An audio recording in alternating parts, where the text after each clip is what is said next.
I'm a serial entrepreneur. I'm a philanthropist. I'm an author, and I'm also a business mentor as well, and as well as for the university. So I started several of my companies almost three decades ago. Pretty wild. And my client base basically is the global Fortune 500, the VC-backed startups. We've basically helped companies scale out, and I believe the last estimate is a little over $2.5 billion that we've been able to help companies in their valuation.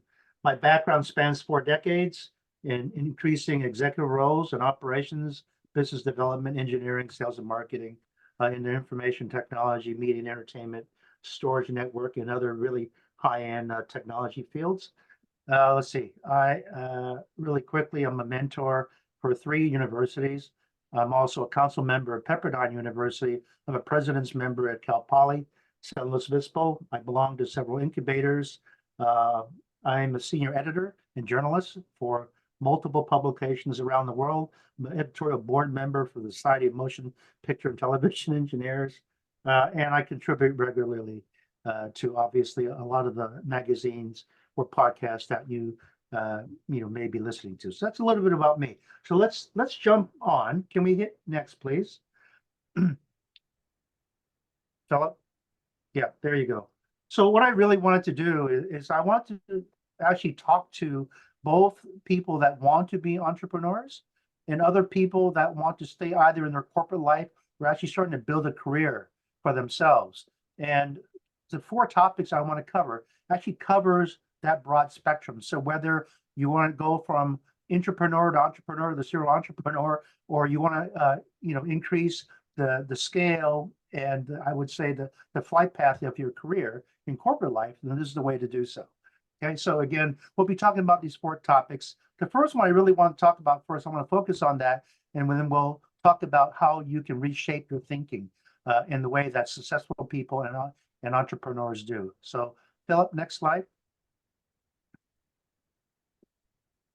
Okay, so that's great. So this is something that's really interesting to people, both for entrepreneurs and individuals. So by age 14, basically 98% of the children have a negative self-image. And honestly, it only gets worse. So next slide. Right. Philip, is there a way you can just hit either page down or tap to do this, right? You need to go back. Yeah. Yeah, go back. This slide? No, go back one more. Oh, all right. So that's fine. So I think every time you tap, if you're in slide mode, it should just jump to the next one. So just tap. I think it, yeah, let's see. I'll see if I can navigate that. The space bar. Ah, the space bar. Okay, let's see if that works. It does. Trust me. Okay, so can we go back up real quick then? Nope. Oh, You're going down. Yeah. Entrepreneurialism in real life. You know what? Let's just stay here and then we'll jump to the next one, okay? So okay. basically, the real problem is the image that you have about yourself wasn't really created by you, but by all the actions and opinions of everybody that impacted your life. And then the funny thing is, nature then plays you the dirtiest trick imaginable. So hit the space bar. There you go. So you grew up, but your self-image didn't. Space bar, please. All right. The reason why you're not living the life of your dreams is because you're wasting your time and energy actually hiding your negative self-image from the world. And here's what I really mean by that. Yeah, go ahead. So, right. So it's time to change the way that you think and act. Next slide, please. So this is what I consider what I call the 3 selves of who a person really is in real life. So next.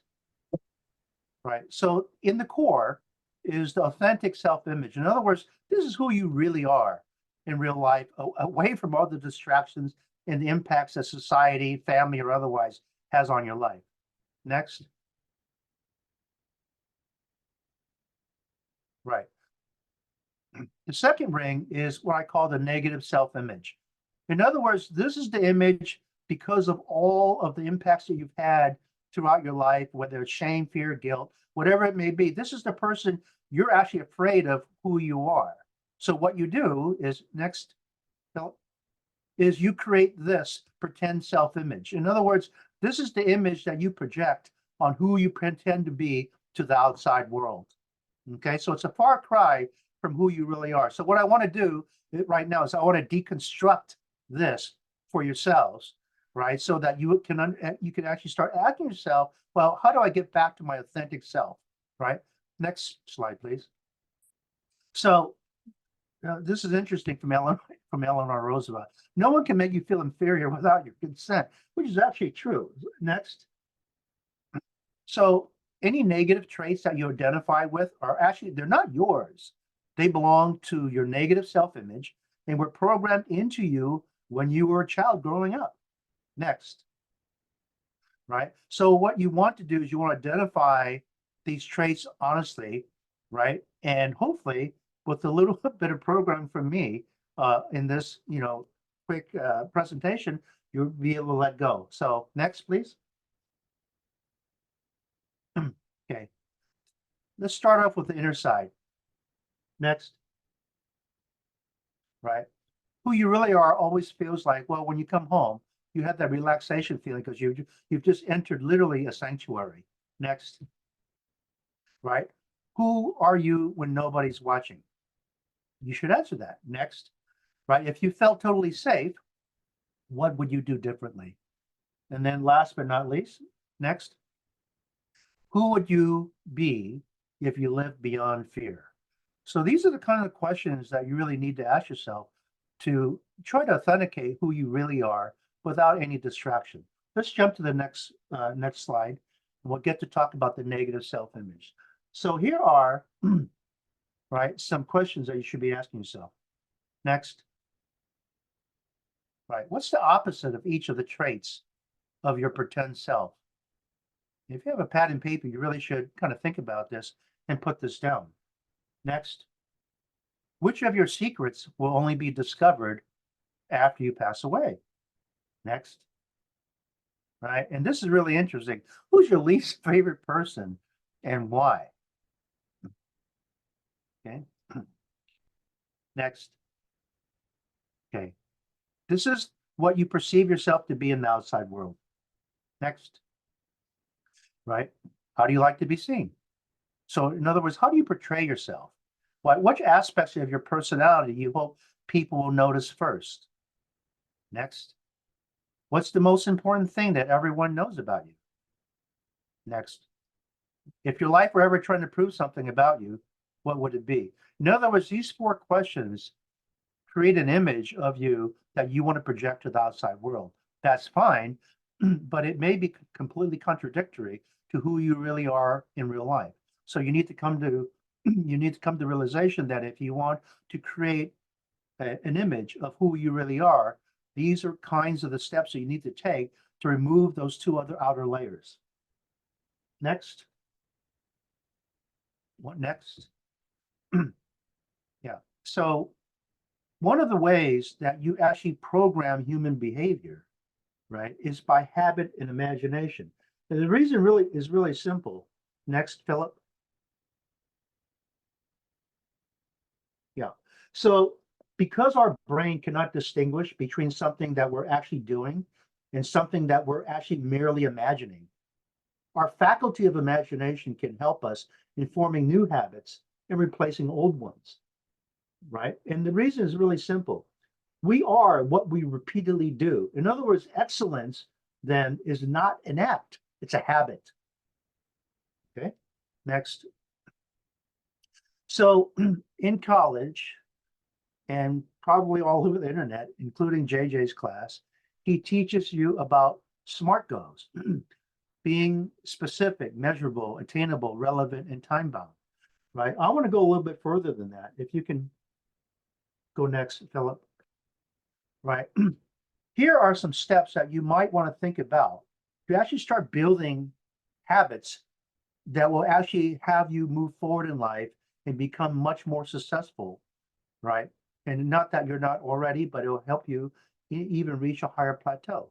So make sure that you do incremental, I would say goals, right? In other words, every time you do something and it works out in great success, you know what? It's a little bit of a victory, but more importantly, it actually builds your confidence up, which is really great, right?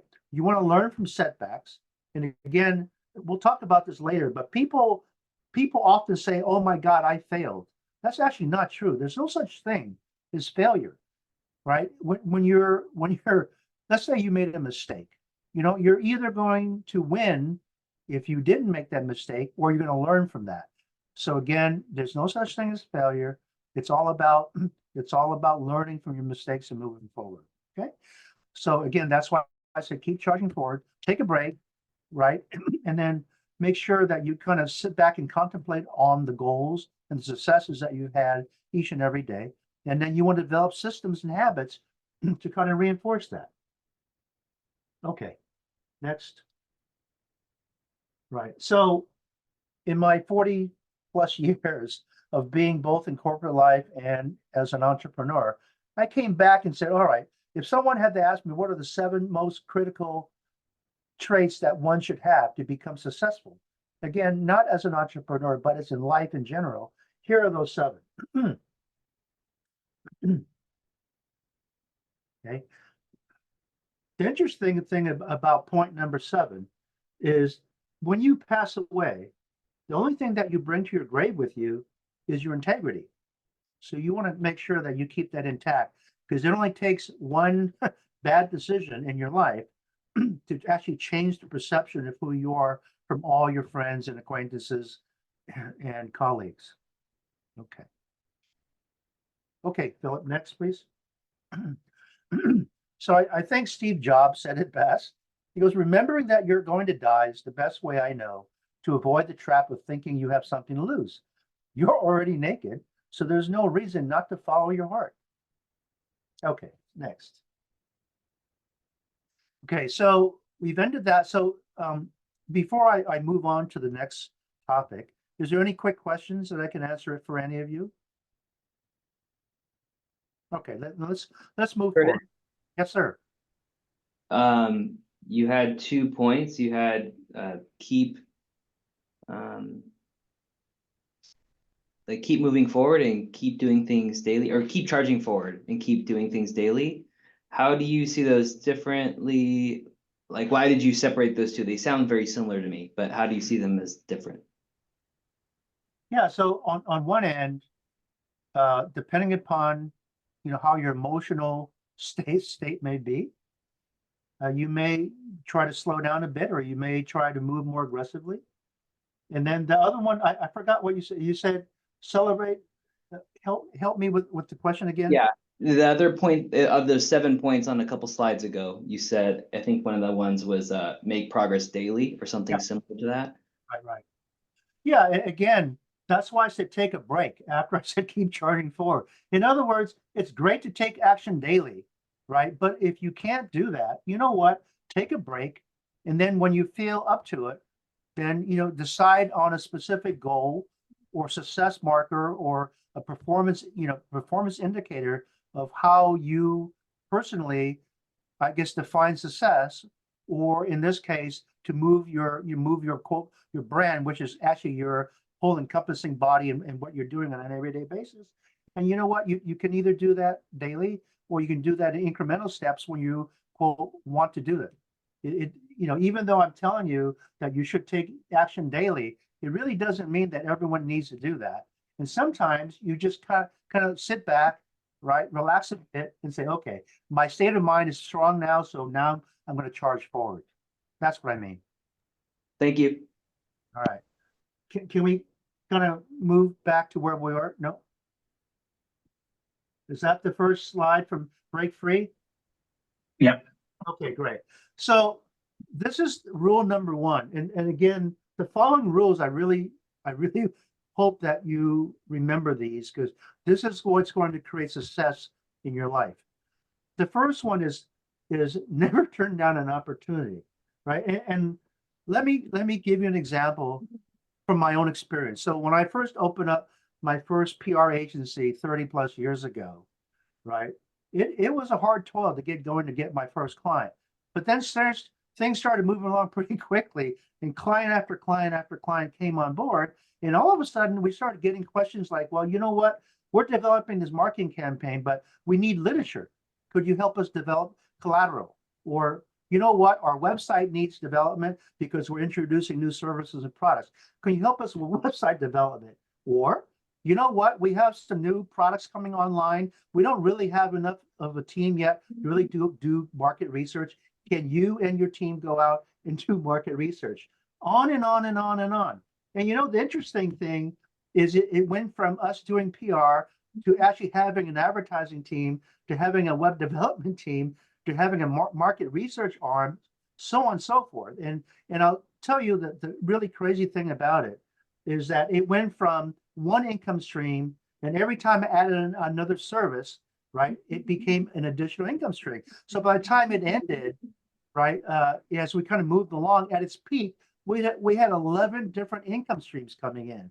So you want to know how to become a millionaire? You know what? If you have one client paying you $10,000 a month, right, for PR, and all of a sudden you have all these additional income streams all coming in at 10,000 plus, well, you know what? You just wound up becoming a multimillionaire pretty quickly. And that's exactly what happened. The reality is this is something even better. So a long time ago, a consulting multinational group called the Gartner Group came in, and they could not solve a problem in a company actually called Mountain Gate in Reno, Nevada. So out of desperation, one of their VPs called me in after many, many, many weeks for them not to be able to solve the problem. And in that one afternoon, which lasted 4 hours, by the way, I actually solved the problem for them. And unbeknownst to me, I didn't know that that company was actually a subsidiary of Lockheed Martin, which is pretty nuts.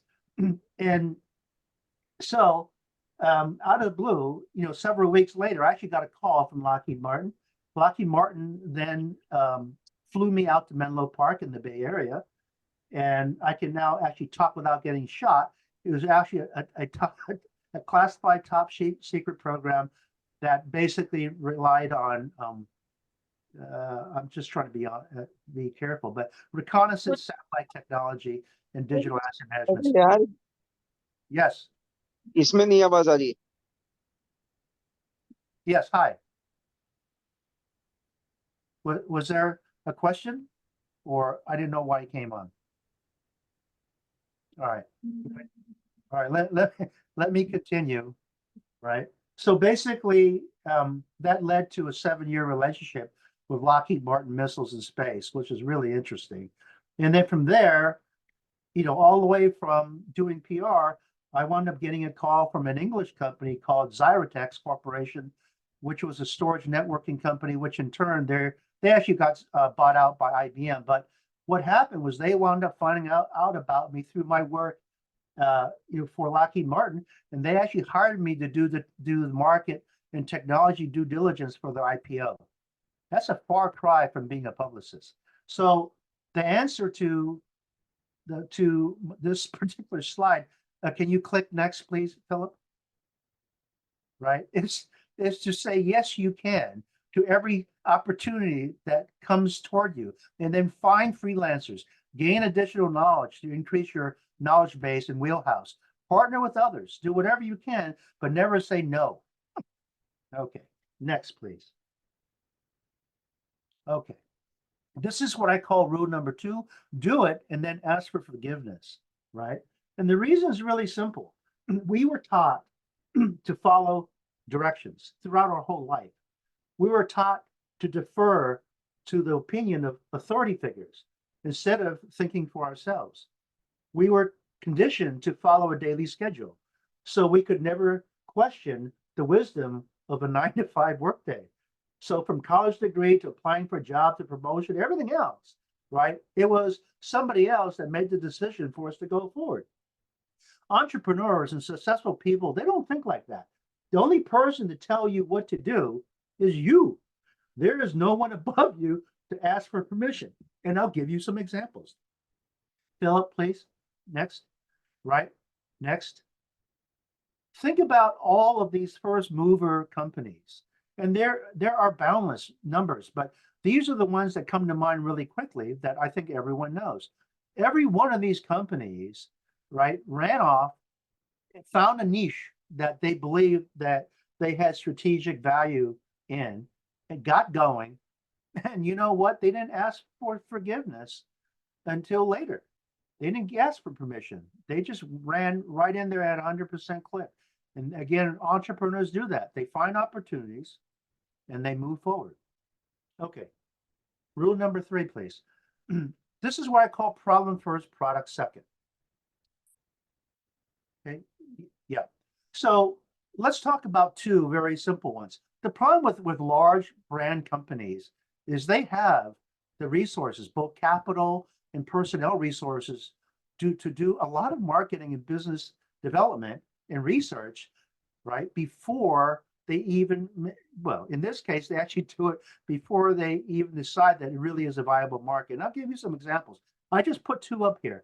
So Tide, remember, if you've used Tide in the past, they had many varieties, most of which, unfortunately, diluted their brand. They had Tide Pods, they had Tide Clean and Fresh, they had Tide Automat Alpine Fresh, they had Tide Ultra Concentrated. It was on and on and on. Man, you know what? In the end of the day, it really was the same pack, same product. They just repackaged it. And then you take Coke. Coke was threatened by Pepsi. It was threatened by Fanta. It was threatened by Sprite and many others as they were starting to scale out in terms of market. And you know what they did? They said, you know what? Let's create all these different products and hopefully we can capture some new market share. So they created new Coke. They created Coke Zero. They created Coca-Cola Light. They created Coke Classic. They had their bottle rebranded and reshaped in multiple curves. And quite honestly, it really didn't do anything but dilute the brand. So don't do that. Successful startups do not think like this. Next. What they do think is first they go and find a problem, right? And then they find a solution to the problem. So in other words, don't invent a product or service looking for a market. Find the market niche, find the pain points, and then develop your idea of in this case, a minimal viable product to address that market. Next. So what you want to do is you want to listen to customers. You want to acknowledge that there really are pain points that the customer or market has that you can either eliminate or minimize. You want to validate your idea over and over again because trends and customers change really quickly. And then you want to create solutions that you believe will address that marketplace need, and then you execute. That's what you should do as a startup or as an entrepreneur. Not like the big guys where you actually go out and create a product or service, and then you go looking for a market for it. It doesn't work like that. Okay, next. So everyone knows what the swoosh means. Let me give you an example of rule number 4 about thinking narrow and not broad, right? So Philip Knight was actually a runner, and Bill Bowerman was his coach. The interesting thing, and by the way, most people back then in the early 1900s, there was a company called US Rubber, and actually they made a brand called Keds, which if for you that may be old enough, you actually remember. The problem is running shoes made for sprinters didn't really go well with people that want to run in the dirt. So next, Philip. Right. So the first thing that happened, there really wasn't a lot of distance runners back then. So they made sprinter shoes, which are okay, but they're very uncomfortable when you want to try to run on dirt roads, run even paths, on and on and on and on. Right. So what Bill Bowerman and Philip Knight did was they went and they actually started a company, right, which now is known as Nike. And they actually started in 1964. But in 1968 is when the company finally came about. And what they did was they created shoes, right, that normal people, not distance runners, not sprinters, but normal people can wear and for everyday life, right? And it worked perfectly. And marketing wise, I think Philip's biggest, I guess, notable marketing ploy was during the 1972 Olympics. he actually announced that 4 of the top 7 finishers actually wore his Nikes. That's actually not true. The first 3 runners actually had, in fact, West German Adidas shoes on, but that's a little known fact. All right, next. So now look what they did. They kept looking at the market, and in that shoe market, they started thinking even narrower niches. And now look at what Nike does. They create activity shoes, they create sports apparel, they create sports equipment, timepieces, on and on and on. So again, it doesn't mean that you need to think broadly. It means that you need to think narrowly, find the pain point and address that. Okay, next. I love number 5. It means ask for cash and ride the float. So let's take a classic example. Let's take Tesla, since everyone's always talking about them, right? Tesla actually was founded not by Elon Musk, but actually by 3 individuals, 2 of which are the true co-founders, Martin Eberhard and Mark Temperning. And anyway, the way that they found out is they actually hired a 3rd employee called Ian Wright, and the 3 of them actually went out looking for money, and lo and behold, they landed with Elon.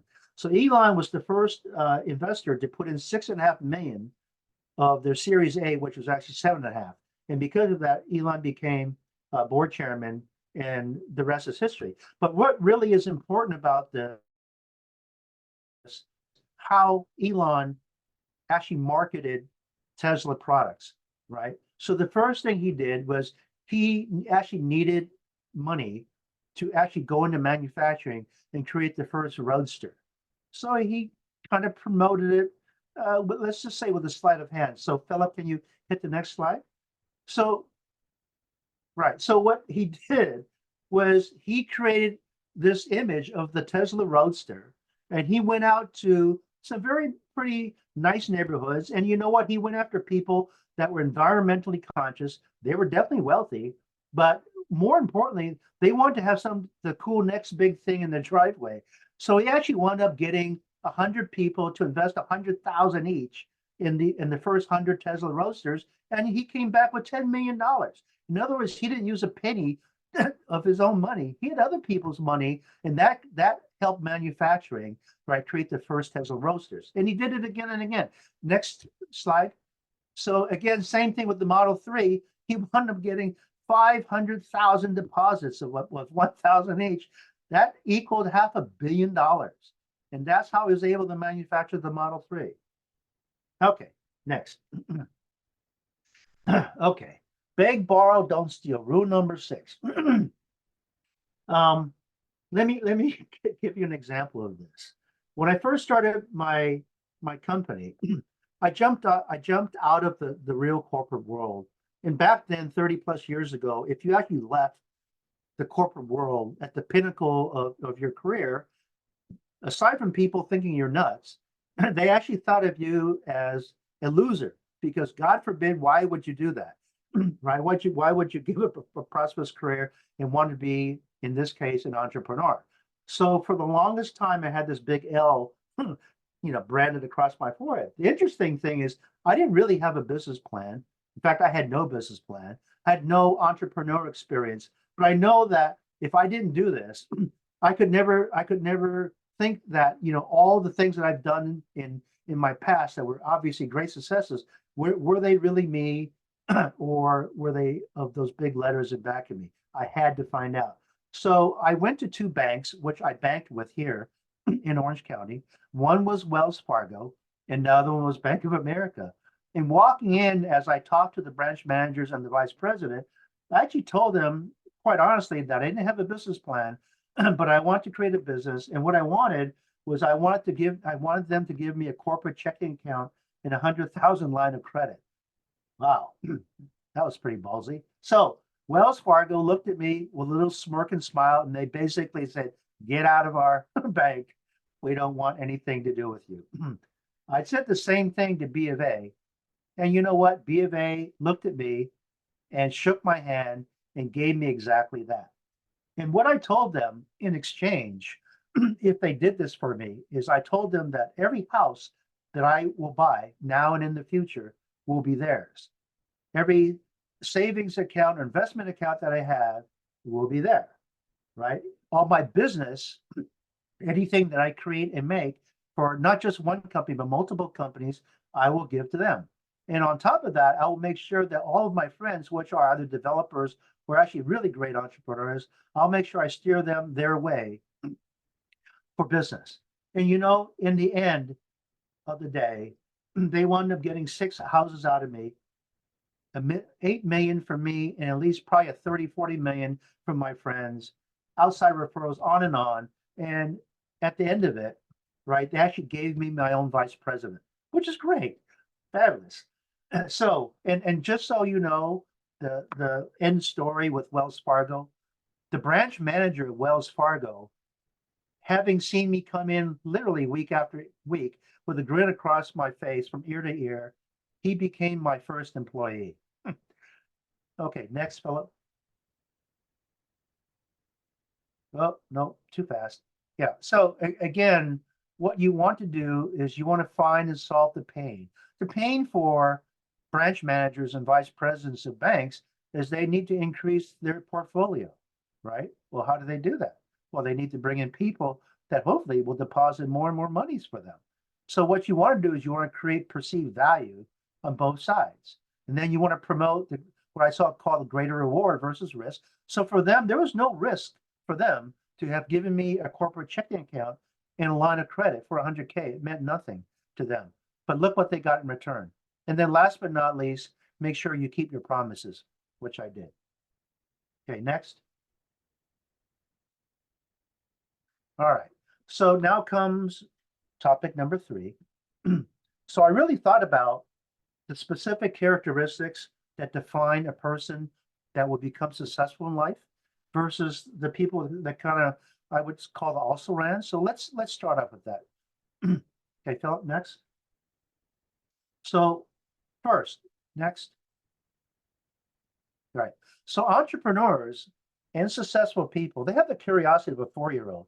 So you need to be passionate. You need to be relentless, infectiously fascinated in everything around you. The reason why is the more questions that you answer, the more you gain in knowledge and experience in your wheelhouse. Next. All right. So what you want to do is you want to use all your senses to hone your creative vision by observing, questioning, interacting, and applying what's around you. That's really one of the keys to great success. Next. Right. And I think Einstein actually said this: the true sign of intelligence is not knowledge, but imagination. Okay. All right. Next, number 2. Being a great communicator. Next. Right. The interesting thing about successful people in whatever walks of life that they are is they learn to communicate well. And when you're able to communicate well, something magical happens. You're able to take a very complex task or situation or vision or whatever it may be and concisely and simplistically, clearly convey it to your audience. Okay, next. More importantly, right, great communicators have the ability to influence opinion and create positive change. Okay, next. Number 3, next. Right? If you're in business, or you will be in business, or even if you work for someone else, think about this. The only way you're going to make sure that you validate your idea or ideas is you go out to the market and you ask questions. You want to conduct research. You want to learn about your markets inside and out, whether it be SWOT or pain points or suppliers or distribution channels or competitive issues, whatever it may be. Right? Try to gain as much information as you can. Next. And what you want to do is you want to take input from all applicable sources to understand your future customer, right? To help create an on-target go-to-market strategy rollout plan.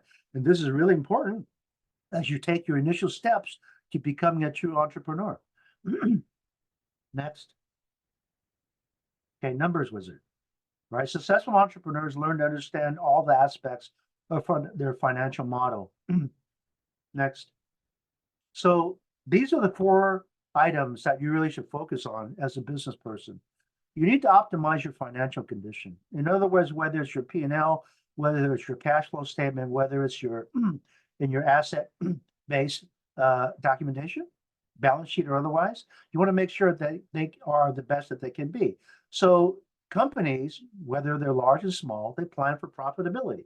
So make sure you plan your budget accordingly. You want to maximize the dollar use and you want to minimize cash outs. In other words, if you're going to spend $1, make sure that's of the best use. And there's two things that I like to talk about behind that, right? One is zero-based budgeting. In other words, if you sit down with a sheet of paper and you write down basically three things, right? You write down what the problem is, number two, how you plan to solve it, and then number three, right, how much it's going to cost.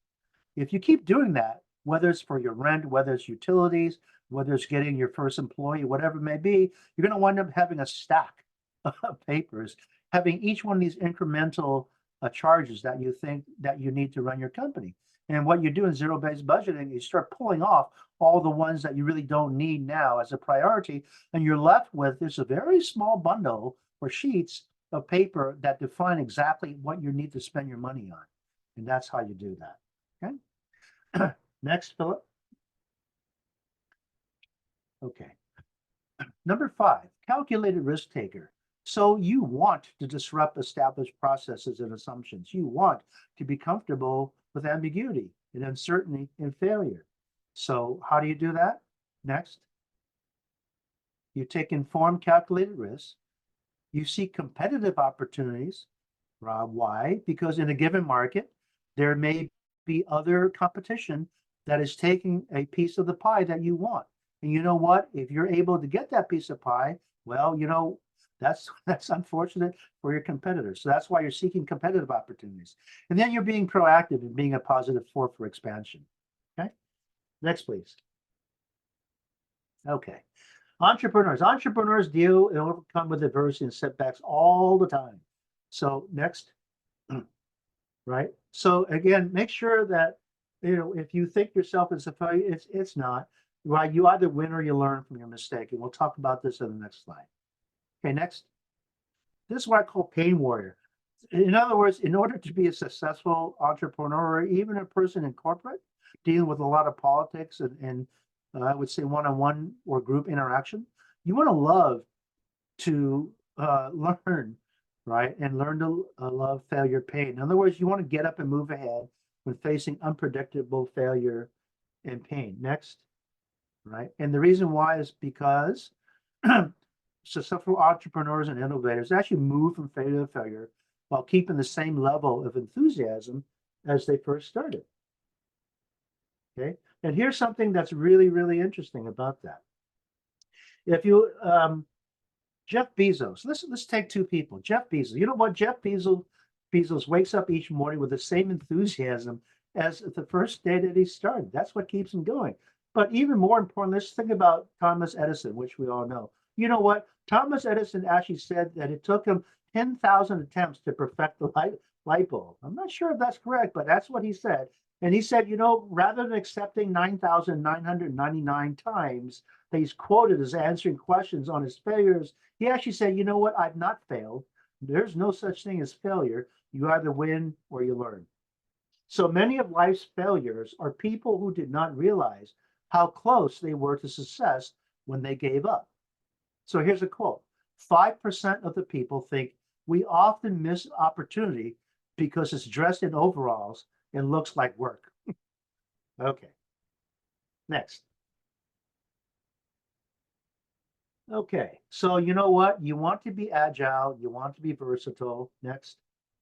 Right. And the reason is very simple. Being agile allows you to move forward despite setbacks. And you can pivot very, very quickly. Okay. Next.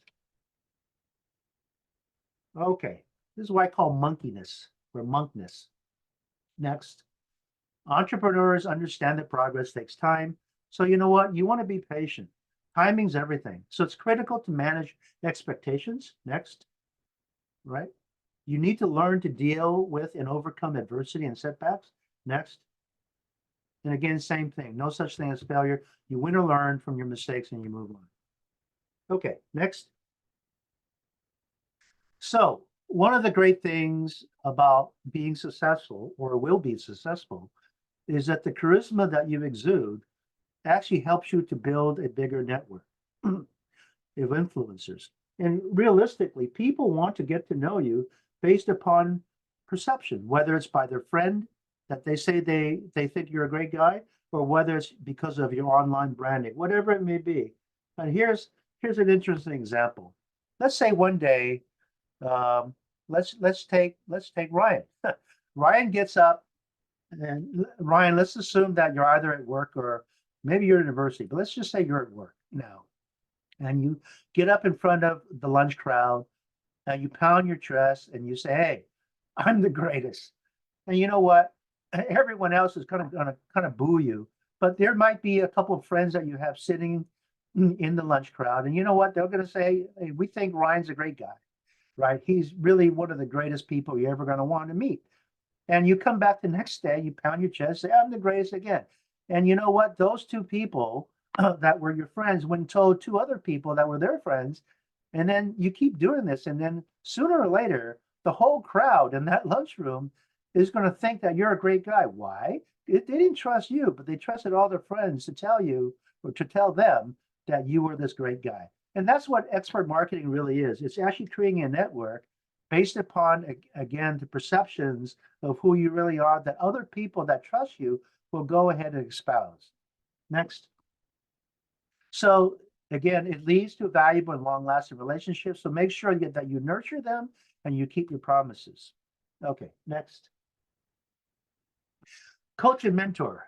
Well, great entrepreneurs and successful people, they learn to understand what drives their people. And especially if you're in business, right? The interesting thing is you really should, let's just say, get to know, coach, and mentor your subordinates. And the reason why is when you do that, next, it leads, right? It leads to something really, really interesting.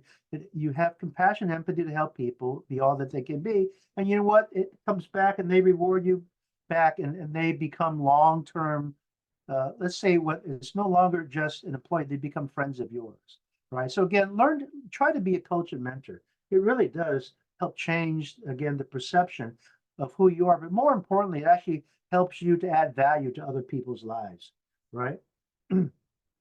Okay, next. Okay. Again, successful entrepreneurs, they find ways to support and continue to engage in stimulating exchanges with their people long after they leave the company, right?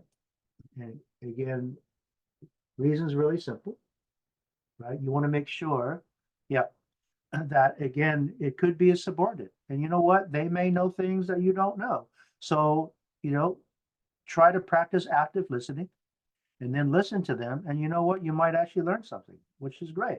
So never think that you know everything, because everybody around you can also be a teacher. Okay, next.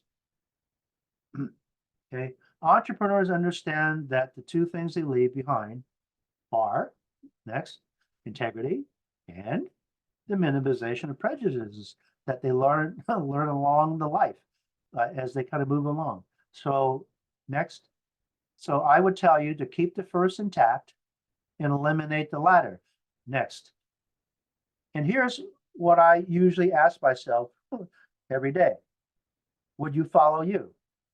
And if the answer is no, then you need to have some self-reflection and figure out why that's the case, because everyone else is going to be thinking the same thing. Okay. Next. Right. So last but not least, always find ways to give back and pay it forward. Next. You're going to be remembered for what you did to give back to society, not necessarily for your successes. Okay. Okay. Last topic, money matters. For all of you that are there, you can unmute. This is going to be a really simple question. What's the one thing successful entrepreneurs do with their money? Any takers? Reinvest. Yep. Anything else? Don't spend it. No. I Okay. tell everybody to save more money than spend their money. I see. Okay. Here's the answer. Okay, go ahead. Sorry. Make their money work for them. There you go. All right. Okay, next. So we're down to bound to the last half here. So there are three levels of people, right? The working class people, what do they do with their money? Well, you know what? They pay bills and try to stay out of debt. Guess what that lands you? Go ahead, next. It's a great way to scrape by life and never get ahead. Don't do that. Next. Let's talk about middle class people. What do they do with their money? Well, they build better credit for themselves, and they basically go out and buy bigger things, whether it's a new car, whether it's a vacation, whether it's a house, whether it's many houses, whatever it may be, because they're in this endless cycle of playing beat the Joneses. Don't get stuck in that rut. It's a bad place to be. It never ends well, by the way. Okay, what should you do? Well, here's what happens. Successful entrepreneurs and high net worth individuals, this is what they do with their money, right? It's for expansion. Next. Right? So expect each dollar to make more money.